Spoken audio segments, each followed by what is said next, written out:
Good morning, dear students. I am from TSN Senior Secondary School.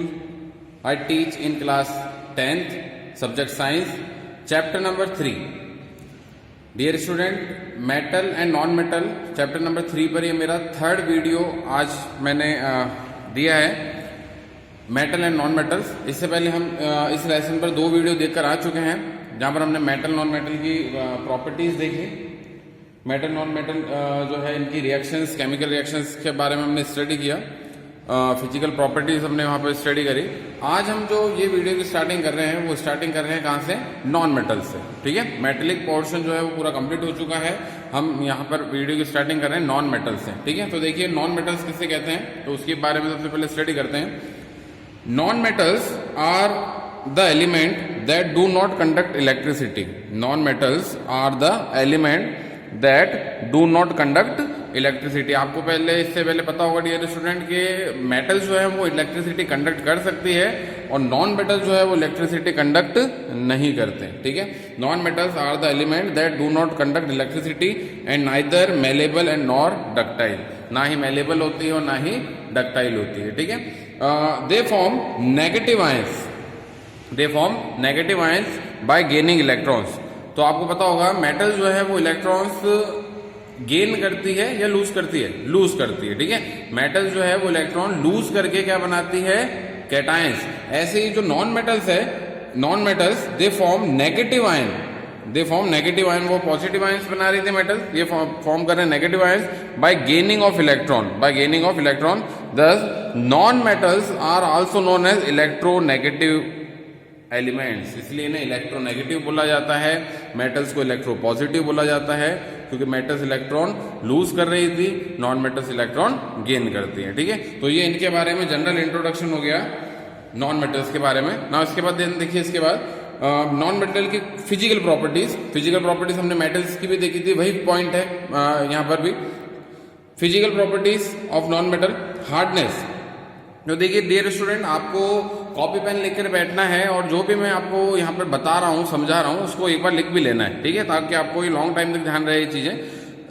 Physical properties देखिए, non metal की जो physical property हमने सबसे पहले बोली हार्डनेस, तो ये मोस्टली जो है सॉफ्ट नेचर की होती है। बट यहाँ पर एक एक्सेप्शनल केस है डायमंड। डायमंड जो है ग्रेफाइट, डायमंड, ग्रेफाइट, ये सब क्या है? कार्बन के एलोट्रोप है और ये नॉन मेटल होते हुए भी अर्थ का सबसे हार्डेस्ट सबस्टेंस है डायमंड। ठीक है, डायमंड जो है अर्थ का सबसे हार्डेस्ट सबस्टेंस है, तो ये सिर्फ एक एक्सेप्शनल केस है। बाकी की जो नॉन मेटल्स है वो क्या होती है? सॉफ्ट। ठीक है, मोस्टली इनकी जो फिजिकल स्टेट है, फिजिकल स्टेट सॉलिड, लिक्विड और गैस तीनों स्टेट हो सकती है। इनमें लस्टर प्रॉपर्टी भी मिलती है। ठीक है, लस्टर प्रॉपर्टी इट मीन इनकी जो मेटल सरफेस है, सॉरी, इनकी जो सरफेस है वो क्या होती है? शाइन करती है। ठीक है, जैसे इसमें एक एग्जांपल है आयोडीन का। ठीक है, नाउ नेक्स्ट देखिए, इसके बाद सोनोरिटी प्रॉपर्टी। सोनोरिटी या सोनोरस प्रॉपर्टी जो हमने वहां पर भी स्टडी करी थी मेटल के लिए। इट मीन इन्हें बीट करने पर साउंड आता है क्या? तो सोनोरिटी प्रॉपर्टी नॉन मेटल्स में नहीं पाई जाती। ठीक है, नाउ नेक्स्ट देखिए, कंडक्शन।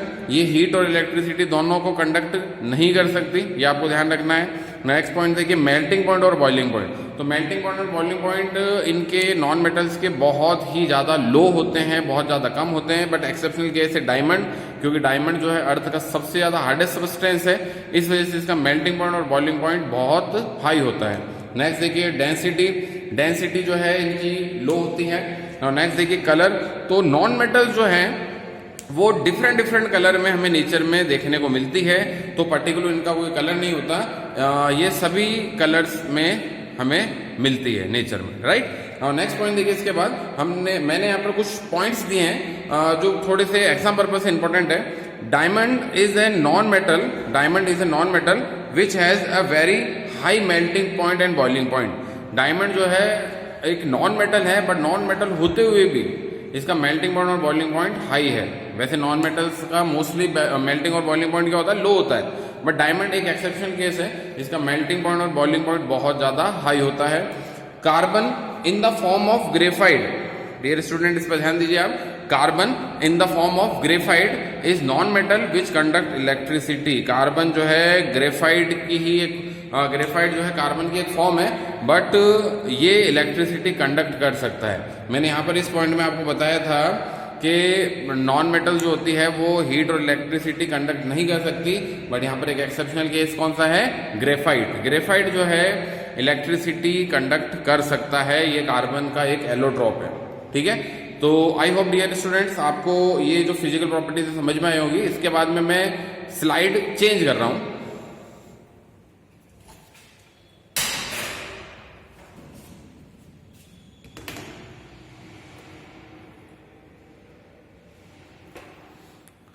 चलिए नाउ देन इसके बाद देखिए आप, इसके बाद हमने पॉइंट लिया है आयंस। ठीक है, आयंस आप इंट्रोड्यूस है पहले से आयंस है कि आयंस के दो टाइप होते हैं, पॉजिटिव आयंस और नेगेटिव आयंस। ठीक है, आयंस क्या होते हैं, पॉजिटिव चार्ज आयंस और negative charge ions.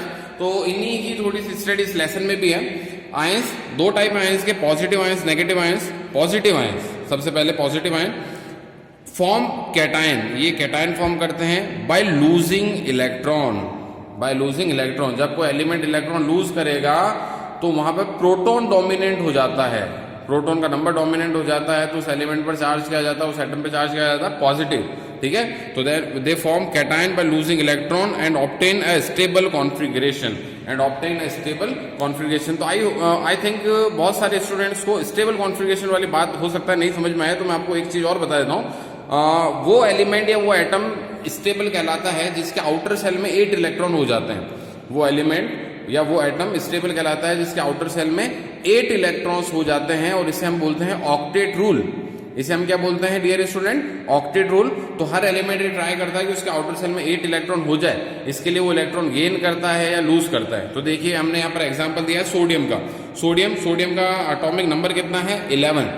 Configuration sodium का क्या है, 281। आप देख सकते हैं 281, 11 इलेक्ट्रॉन है और 11 इलेक्ट्रॉन इसमें इस तरह से डिस्ट्रीब्यूट है। पहले सेल में 2 इलेक्ट्रॉन, दूसरे सेल में 8 इलेक्ट्रॉन और तीसरे सेल में 1 इलेक्ट्रॉन। जो आउटर सेल है उसमें कितना इलेक्ट्रॉन है, 8। तो यहां से ये 1 इलेक्ट्रॉन लूज कर देता है और अब कन्वर्ट किस में हो जाता है, Na+ में, सोडियम आयन में। ठीक है, Na+ में या Na1+ में। और अब इसका कॉन्फिगरेशन क्या रहेगा, 2-8, क्योंकि आउटर सेल वाला जो इलेक्ट्रॉन है वो निकल चुका है, आउटर सेल वाला इलेक्ट्रॉन रिमूव हो चुका है। तो ये क्या बन चुका है, कैटायन बन चुका है। और आप देख सकते हैं इसके आउटर सेल में अब कितने इलेक्ट्रॉन हो गए, 8 इलेक्ट्रॉन हो गए। तो इट मीन इसने एक स्टेबल कॉन्फिगरेशन गेन कर लिया है। ठीक है, नाउ नेक्स्ट देखिए, इसके बाद ये थे पॉजिटिव आयंस के बाद। नेक्स्ट इसके बाद हम बात कर रहे हैं नेगेटिव आयंस की। Negative ions form anions, they form anion bye gaining electron. ये एनायंस फॉर्म करते हैं इलेक्ट्रॉन गेन करके। ठीक है, इलेक्ट्रॉन गेन करके। ये कैटायंस फॉर्म कर रहे थे पॉजिटिव आयंस, इलेक्ट्रॉन लूज करके। एनायंस जो है फॉर्म हो रहे हैं इलेक्ट्रॉन्स गेन करने के through and obtain a stable configuration, और ये भी फिर स्टेबल हो जाते हैं। ठीक है, जैसे ये स्टेबल हो रहे थे पॉजिटिव आयंस इलेक्ट्रॉन लूज करके, ऐसे ही नेगेटिव आयंस इलेक्ट्रॉन गेन करके स्टेबल हो जाते हैं। इसके लिए भी एक एग्जांपल मैंने आपको दिया है, जैसे यहाँ पर देखिए क्लोरीन, Cl किसका सिंबल है, क्लोरीन का। एटॉमिक नंबर है क्लोरीन का 17, कॉन्फिगरेशन है 287। 2 पहले सेल में 2 इलेक्ट्रॉन, दूसरे सेल में 8 इलेक्ट्रॉन, लास्ट के सेल में 7 इलेक्ट्रॉन। 287 कॉन्फिगरेशन है।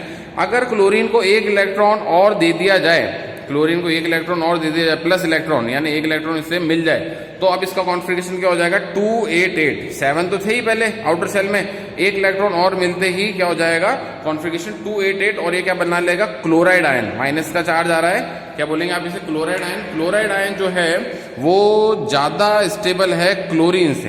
क्लोराइड आयन जो है वो ज्यादा स्टेबल है क्लोरीन से। और ऐसी अगर हम बात करें तो सोडियम आयन जो है वो ज्यादा स्टेबल है किससे, उसके पेरेंटल एटम सोडियम से। तो आपको ध्यान रखनी है, इलेक्ट्रॉन गेन करके इलेक्ट्रॉन लूज करके ये अपने आप को स्टेबल कर लेते हैं कैटायंस और एनायंस।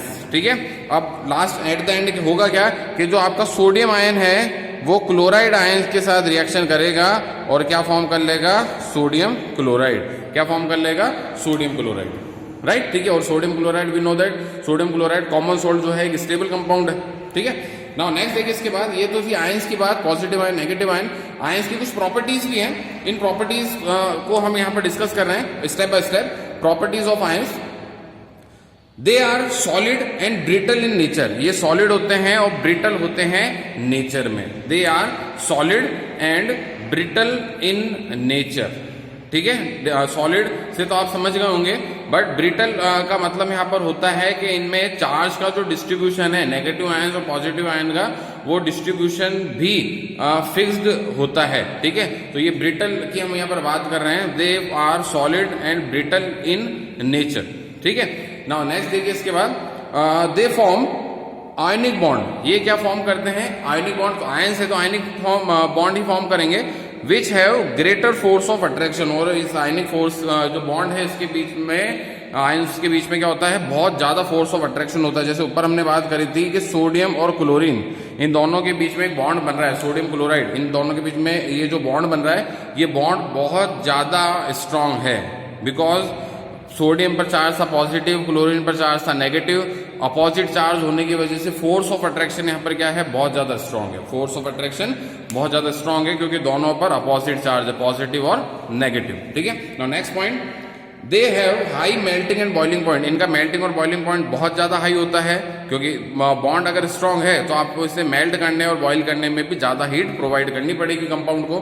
नाउ नेक्स्ट देखिए, ionic compound generally dissolve in ionic solvent. ये आयनिक जो कंपाउंड है वो आयनिक सॉल्वेंट में ही डिसॉल्व होते हैं। कंपाउंड आयनिक है और वो किस में डिसॉल्व हो रहा है, आयनिक सॉल्वेंट में डिसॉल्व हो रहा है। इसलिए केमिस्ट्री में एक कहावत है, डियर स्टूडेंट आपको ध्यान रखना है मैं क्या बात बोल रहा हूं। केमिस्ट्री में कहावत है, like dissolve like, like dissolve like. जो जैसा है वो उसी टाइप में घुलेगा, यानी कि अगर कंपाउंड आपका आयनिक है तो आयनिक टाइप के सॉल्वेंट में ही डिसॉल्व होगा। अगर आपका कंपाउंड नॉन आयनिक है तो वो नॉन आयनिक टाइप के सॉल्वेंट में ही डिसॉल्व होगा। तो आयनिक कंपाउंड जो है, आयनिक कंपाउंड वो किस में डिसॉल्व होते हैं, आयनिक सॉल्वेंट में डिसॉल्व होते हैं, लाइक डिसॉल्व लाइक, ठीक है। सो दे डिसॉल्व इन वाटर इजीली, और वाटर एक आयनिक सॉल्वेंट ही है, इसलिए वाटर में इजीली डिसॉल्व हो जाते हैं, ठीक है। पानी में नमक डिसॉल्व हो जाता है बिकॉज, क्योंकि वाटर और नमक जो है NaCl, सोडियम क्लोराइड, इन दोनों का नेचर सेम है, आयनिक नेचर है।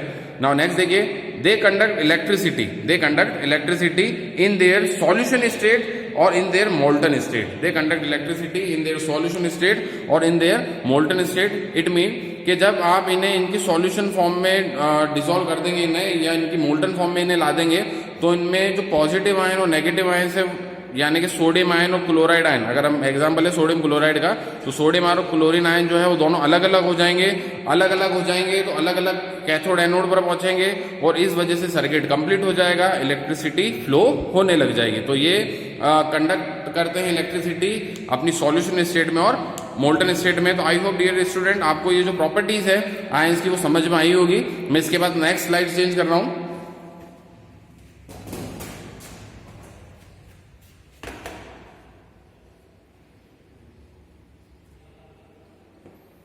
नाउ नेक्स्ट देखिए, इसके बाद डियर स्टूडेंट हमारा जो नॉन मेटल हमने स्टार्ट किया था इससे पहले स्लाइड 1 और स्लाइड 2 में, वो कंप्लीट हो चुका है। स्लाइड 3 की मैं स्टार्टिंग कर रहा हूं occurrence and extraction of metal से।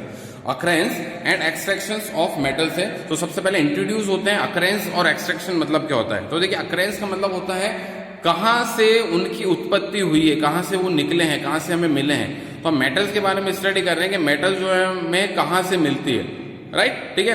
Occurrence and extraction of metals.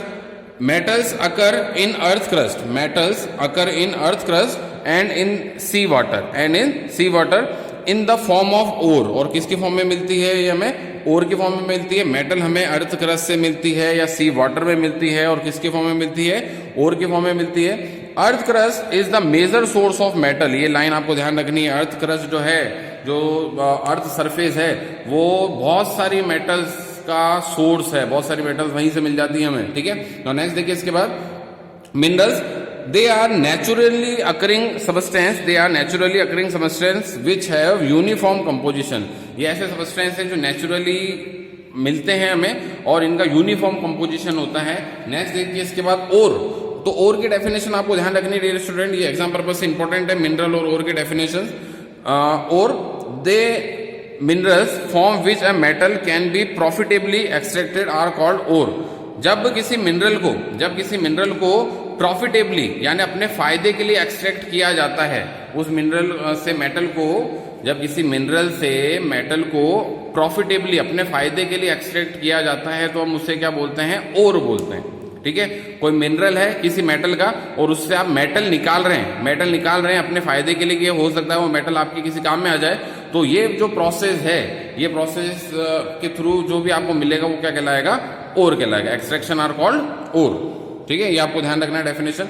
ना इसके बाद देन देखिए आप डियर स्टूडेंट, मैंने यहाँ पर दिया है वहां पर reactivity series, potassium, sodium, calcium, magnesium, aluminium, zinc, Fe iron, Pb lead, H hydrogen, copper, mercury, silver और Au गोल्ड। तो यहाँ पर देखिए टॉप पर जो रिएक्टिविटी सीरीज आ रही है, टॉप से जो है यानी कि पोटेशियम से लेकर एल्यूमिनियम तक के जो एलिमेंट इस सीरीज में आ रहे हैं, top of the reactivity series, they never found in the free state of nature, ये कभी भी हमें फ्री स्टेट में नहीं मिलते नेचर में। और नेक्स्ट देखिए जिंक, Fe और Pb, जिंक, Fe आयरन और lead, Pb middle of reactivity series है, ये मिलते हैं हमें नेचर में, found in the form of oxide and sulphide and carbonate form, ये हमें नेचर में मिलते हैं या तो इनके ऑक्साइड फॉर्म में या सल्फाइड फॉर्म में या कार्बोनेट फॉर्म में।